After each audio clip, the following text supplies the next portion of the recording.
Alexa POV, naging maayos ang sumunod na mga araw at buwan sa buhay ko. Nakapasok kami sa eskwelahan kung saan kami unang nag-enroll at hindi matatawaran ng tuwa ang nararamdaman ng puso ko. Alam kong nag-umpisa na ako muling makabangon. Habang nagtatagal din ang pagsasama naming tatlo, nila Emerald at Crystal sa isang bubong, lalo din kami naging close sa isa't isa. Hindi ko nga alam kung coincidence lang ba ang lahat dahil pare-pareho pala kami ng kursong kinukuha. Magkapareho din kami ng year. Nung una nagtataka ako pero nung nakita ko naman na masigasig din sila kagaya ko. Sa kanilang pag-aaral, noon ko napatunayan sa sarili ko na kagaya ko lang din sila. Isang tao na walang ibang gusto kung hindi na makapagtapos sa pag-aaral. Mabuti na lang talaga at nakilala ko sila. Siguro bumabawi ang pagkakataon sa akin ngayon. Noong akala ko na walang-wala ako at feeling kong nag-iisa lang ako, saka naman sila dumating sa buhay ko. Anong sabi mo? Gusto mo maghanap ng part-time job? Seryosong tanong sa akin ni Emerald. Inopen up ko kasi sa kanila na gusto kong isingit ang pagtatrabaho. Malayo pang lalakbayin ng pag-aaral ko at natatakot akong baka maubos ang pera na nasa account ko. Although malaking halaga pa naman ang laman noon, pero habang tumatagal, lumalaki din ang gastusin ko. Mas maganda na rin siguro na ngayon pa lang maghanap-hanap ako ng trabaho bilang pandagdag sa lumalaki kong gastusin. Nahihiya na rin kasi ako dito kina Emerald at Crystal eh. Sila lang palaging nalilibre sa akin. Oo actually noon ko pa ito gustong gawin kaya lang nag-aalangan din ako lalo na't bago sa mga mata kong lugar na kinaroroonan natin. Pero ngayon gusto ko na ulit subukan. I-declare ko naman sa mapapasukan kong working student ako at baka sakaling pumayag sila sa time na available ako, nakangiti kong sagot. Kaya lang Amber, kaya mo ba? Teka lang kung gipit ka, pwede ka naman naming tulungan ah. Hindi lang namin nabanggit sa'yo pero sobra-sobrang allowance na ibinibigay sa amin ng parents namin. Hindi ba Emerald? Nakangiting wika ni Crystal. Oo naman, actually hindi nyo lang alam pero nakaipon na rin ako sa mga allowances na ibinigay ni daddy sa akin. Nakangiting kaagad naman sabat ni Crystal. Sa inyo yon, saka sa dami ng libre na ibinigay niyo sa akin. Nahihiya na din ako eh. Sorry talaga guys, pero kailangan kong gawin ito. Hanggang 3:00 lang naman ng hapon ang subjects ko. Buong linggo except Thursday, kaya naman kayang-kaya ko to. Siguro mula 5:00 hanggang 10:00 ng work ay kayang-kaya ng oras ko. Nakangiti kong wika. What? Hindi pwede Amber, mahirap yun. Baka naman sa ginagawa mong yan, mapabayaan mong pag-aaral mo. Saka paanong tulog mo niyan? Seryosong sagot ni Sapphire. Kaya ko yan, hindi ko pa ba nababanggit sa inyo na sanay ako sa puyatan? Huwag kayong mag-alala, mag-iingat naman ako eh. Saka kung hindi ko naman kaya, hihinto din naman kaagad ako. Nakangiti kong sambit. Hays, mukhang buo na talaga ang loob mo. Well, ano pa nga bang magagawa namin kung hindi ang suportahan ka sa gusto mo? Seryosong sagot ni Crystal.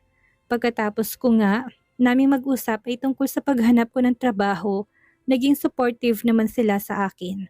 Si Crystal pa nga nagsabi sa akin na may isang coffee shop daw siyang alam na naghahanap ng crew. Dali-dali din naman akong nag-apply at mabuti na lang talaga at na-hire ako. Bukas ang nasabing coffee shop mula 7:00 ng umaga hanggang 10:00 ng gabi. Open daw sila sa mga working students na kagaya ko, kaya naman ang kinuha kong schedule ay 5:00 ng hapon hanggang 10:00 ng gabi. Kapag Thursday naman 7:00 ako papasok dahil hanggang 5:00 noon ang huling subject ko. Linggo ang day off ko kaya may time pa talaga na makapagpahinga ako sa loob ng isang linggo. Para naman sa akin sisiw lang ang ganitong schedule compare nung nasa Manila ako na halos hindi na natutulog. Lalo na noong kasagsagan na pagkakasakit ni mommy. Naging smooth naman ang mga sumunod na sandali sa buhay ko. Naging routine ko ng bahay, school at trabaho.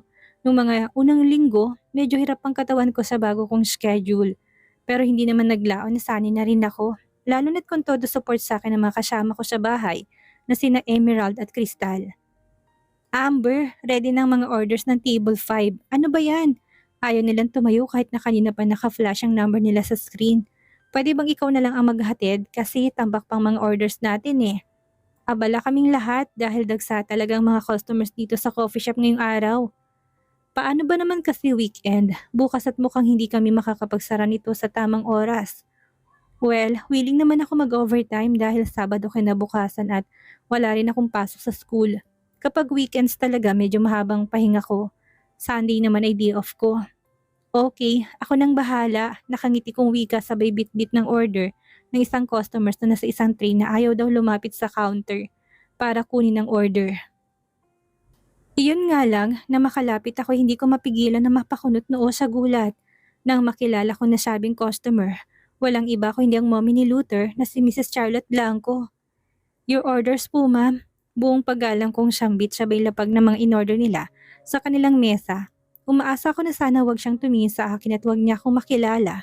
Siya lang naman kasi ang mommy ni Luther at hindi ko alam kung bakit nandito siya sa lugar na ito. Masyado nang malayong Metro Manila sa lugar na ito. Tsaka sino tong kaharap niya? Isang babae na halos kasing edad ko lang na halatang close siya sa mommy ni Luther. Tita, may iba pa ba kayo na gustong orderin? Sakto nandito ang waitress. Pwede pa tayong umorder ng anything na gusto niyo po habang hinihintay natin si Luther. Narinig kong sambit ng babae. Hindi ko naman maiwasan na magulat. Bigla ding dagsang kaba sa puso ko nang marinig kong katagang iyon. Darating si Luther. Pero bakit dito? I mean sa dami ng mga coffee shop sa lugar na ito.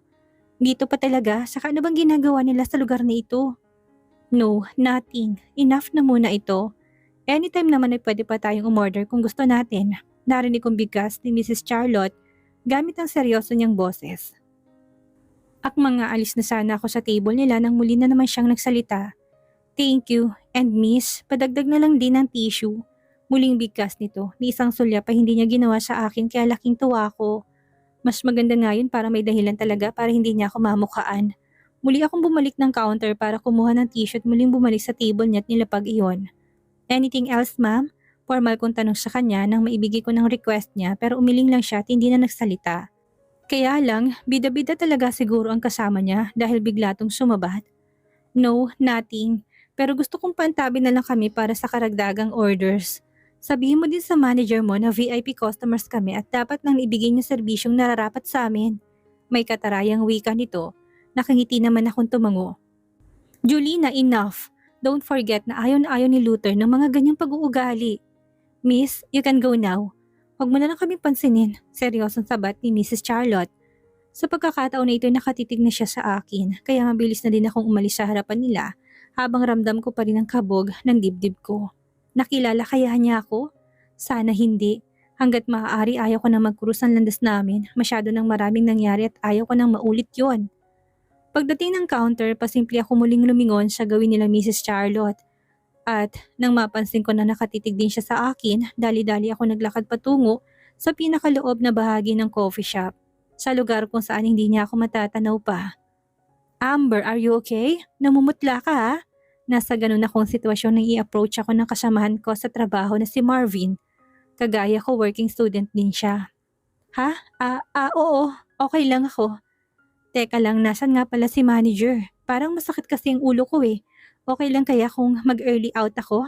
Nautal kong bigkas. Mula sa kinatatayuan ko, kitang-kita ko muling pagbukas ng pintuan ng coffee shop at ang pagpasok ng isang matangkad at gwapong lalaki. Walang iba ko hindi si Luther. Yes, siya nga sa nakalipas na maraming buwan na nagdaan ay ganun pa rin siya. Ni hindi pa rin nagbabagong aura niya, nandun pa rin ang suplado at matapang niyang appearance. Tindig pa lang parang nakakatakot na siyang lapitan. Ganun ba? Nasa opisina si Sir. Gusto mo bang samahan kitang magpaalam? Parang hindi nga talaga magandang kalagayan mo. Namumutla ka oh. Wika ni Marvin pero hindi ko na siya pinakinggan pa. Tuluyan ko nang tinahak ang daan patungo sa opisina ng manager on duty. Nagpaalam ako na kung pwedeng mag-early out ako sa trabaho dahil masama ang pakiramdam ko at mabuti na lang talaga'y pumayag siya.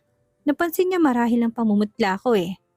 Uminom ka ng gamot at i-update ako sa magiging kalagayan mo, Miss Amber. Seryosong wika niya sa akin.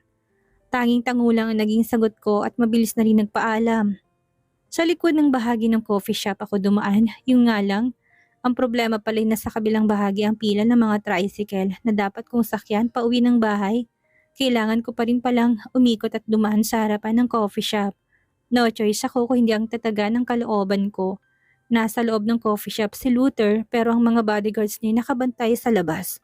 Dinaan ko na lang sa pagyuko ng aking ulo habang naglalakad ako patungo sa may tricycle. Nadaanan ko pa ang mga bodyguards ni Luther pero deadma sila. Sa bagay, kung iba sa kanila ay kilala ako noon, baka ngayon hindi na. Baka nakalimutan na nila ako. Maayos naman ako nakarating ng bahay. Yun nga lang pagkadating ko wala sila Crystal at Emerald. Mukhang lumabas yata ang dalawa at nag-happy-happy. Sa bagay, understandable naman yon dahil Sabado bukas at walang pasok sa school. Sinigurado ko nakalak ang mga pintuan at mga bintana bago ko dumiretso ng kwarto.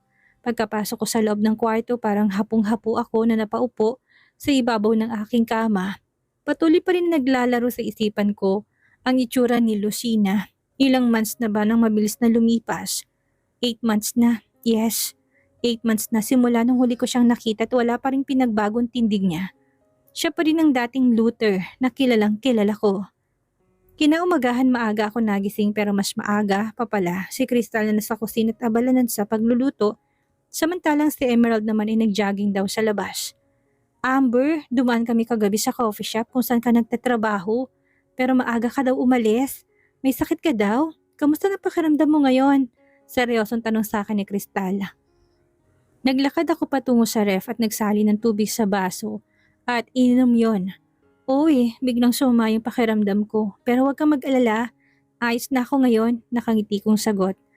Kaya mo ba talaga? I mean, baka naman epekto na yan sa kakapuyat mo. Itigil mo na kaya yung pagpa-part-time mong yan. Kung ubos ng pera mo, willing naman kaming dalawa ni Emerald na abunuhan ng mga pangangailangan mo eh. Pwede mo kaming bayaran once na makagraduate at makahanap ka ng trabaho na may mas malaking sweldo. Nakangiti nitong wika sa akin. Naku, mahirap yung sinasabi mo. Saka huwag kang mag-alala. Kaya ko naman eh, nakangiti kong sagot. Naku, bahala ka na nga. Basta palagi mong tandaan na nandito lang kaming mga kaibigan mo. Nakangiti nitong sagot. Oo, alam ko yon. And super duper thankful ako dahil nakilala ko kayo. Siya nga pala, ako nang bahalang maglinis ng buong bahay ha? Nakangiti kong bigkas. Ha? Naku, wag na. Kayang-kaya na namin yan ni Emerald. Ang gawin mo, magpahinga ka. Hindi ba't may pasok ka pa mamaya sa coffee shop? Sagot niya naman kaagad sa akin. Mamayang hapon pa yun. Mamayang tanghali na lang siguro ako matutulog. Saka sabihin mo kay Emerald na ilabas yung mga marurumi niyong damit. Ako na rin na maglalaba. Nakangiti kong sambit bago ko siya iniwan dito sa kusina. Naglakad ako patungo sa sala at inumpisahan na maglinis. Pinunasan ko mga dapat punasan at nagwalis na rin ako. Saktong nagmamap na ako nang biglang dumating si Emerald. Amber, anong ginagawa mo? Hindi mo naman kailangan maglinis eh. Kaagad na wika nito. Nagulat na nga lang ako na bigla niyang agawin sa akin ang mop na hawak ko. Bakit hindi? Teka lang, ang weird niyo ha? Ngayon nga lang ako nagkaroon ng time na maglinis ng bahay. Gusto niyo pa akong pagbawalan? Nakangiti kong tanong. Hindi naman sa pinagbabawalan ka namin. Alam naman nating lahat na sa ating tatlo ikaw itong busy. May part-time job ka, tapos kami wala. Kaya na namin ng mga gawaing bahay. Relax ka lang dyan. Nakangiting sagot niya sa akin. Pero ganun pa man, hindi ko pa rin maiwasang magtaka. Simula kasi nang tumira kami sa bahay na ito, halos ayaw nila akong pakilusin na kung tutuusin. Mas marami nga silang gastos sa bahay na ito kumpara sa akin eh. Marami akong time ngayon kaya pwede kong gawin to. Pero kung ayaw niyo akong maglinis, ako na lang maglalaban ng mga damit natin. Nasaan na ba yung mga marurumi niyong damit? Ilabas niyo na't nang maumpisahan ko ng labhan. Nakangiti kong bigkas. Akmang maglalakad na sana ako patungo sa second floor ng bahay pero mabilis niya akong pinigilan. Hep hep, tapos na. I mean, nadala na namin sa laundry shop kahapon pa. Kaya wala na kaming labahin. Nakangiti na itong bigkas. Hindi ko naman mapigilan ng matawa. Ganun ba? Kung ganun, mga damit ko na lang palang lalabhan ko. Sagot ko. Oo naman, yes, mga damit mo na lang. Ang mabuti pa nga siguro isalang mo na ngayon na para mamaya pagkatapos natin kumain ng agahan, pasyal tayo. Nakangiti nitong wikang na kaagad ko rin namang sinang-ayunan. Muli akong bumalik ng kwarto para kunin ang mga marurumi kong mga damit. Dahil konti lang naman ang labahin ko, nagpasya na rin ako magpalit ng bedsheet pati na rin ang kortina dito sa aking silid. Habang abala ko sa pagtatanggal ng kortina ng aking kwarto, napatingin ulit ako sa katapat na bahay namin. Hindi ko mapigilan na mapakunot noon nang mapansin ko na para bang may mga tao na naman sa loob. Ilang buwan ko rin kasing napansin na bakante ang bahay at ngayon nakita ko na naman ang mga familiar na sasakyan. 3 itim na sasakyan at mula sa kinaroroonan ko, tanaw kong ilang mga kalalakihang nasa loob. Sino kayang amo nila? Siguro mayaman. Feeling ko kasi mga bodyguards niya yung mga nakatambay sa labas eh. Mahina akong bulong sa sarili ko. Habang hindi ko namamalayan na unti-unti na pala akong kinakain ng curiosity. Sa halos 8 buwan na pagtira ko sa lugar na ito, never ko pang nakitang mukha ng may-ari ng bahay na yan. Yung iba naman nakatira sa subdivision na ito ay halos namumukhaan ko na eh. Kapag linggo kasi, naglalakad kami tatlo ni na Emerald at Crystal sa buong paligid at nakakasalubong din namin ang iba pa naming mga kapitbahay. Pero itong katapat na bahay namin, masyadong pribado. Kahit isang beses hindi ko man lang nakitang mukha. Kadalasan din walang tao sa nasabing bahay. Bilang lang kasi sa daliri ko na nakikita ko mga sasakyan na nasa labas. Luther's POV. Habang nakatanaw kay Priscilla Alexa na ngayon abalang-abala sa kakapalit ng mga kortina. Napansin ko din na napatitig siya dito sa gawi ko pero walang dapat na ipangamba. Masyadong tinted ang glass kung saan ako nakatayo't hindi niya ako makikita. Kanina pa ako nakatanaw dito sa may bintana at inaabangan talaga siya. Ngayon nasilayan ko na siya, iba yung tuwa ang nararamdaman ng puso ko. Feeling ko sulit ang halos 1 oras kung pagtayo dito sa may bintana makita lang siya. Lalo siyang gumanda, bumalik na din sa dati ang pangangatawan niya. Siguro nga masaya siya sa buhay niya na wala ako, na hindi niya ako nakikita. I really miss you, Priscilla. Sana lang talaga maghilom ng sugat sa puso mo. At mapatawad mo na ako sa lahat ng mga pagkakamali ko. Mahina akong sambit. Alam ko magsisi man ako, hindi na maibabalik pa ang mga nangyari na. Nasaktan ko na siya ng sobra and worst. Muntik pa siyang mamatay. Dahil sa maling akala. Sa isipin kong yun, muli ako nakaramdam ng matinding kalungkutan. Alam ko na hindi na maibabalik pa ang mga nangyari na. Pero babawi ako. Kahit na alam ko nagkamali ako, wala rin naman akong planong isuko siya. Desidido pa rin akong muli siyang maging akin. Nandun ako kagabi sa coffee shop kung saan siya nagtatrabaho. Talagang sinadya akong pumunta doon para makita siya pero hindi ko na siya naabutan. Ang sabi ng manager na nakausap ko, maaga daw umuwi dahil masama ang pakiramdam. Pero sa nakikita ko ngayon sa kanya, mukhang okay naman siya. Baka dahilan niya lang yun dahil nakita niya si mommy at saka siya yata ang nag-serve ng order kina mommy sa table nito at narinig niya mula kay Julina na parating ako. Siguro nga hindi pa siya ready ulit na makita ako. Kinamumuhian mo ba ako, Priscilla? Mahina kong bulong sa sarili ko.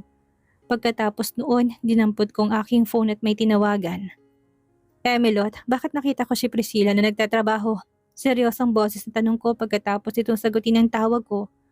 Ang Emelot na tinatukoy ko ay si Emerald na palaging kasama ni Priscilla kahit saan man siya magpunta.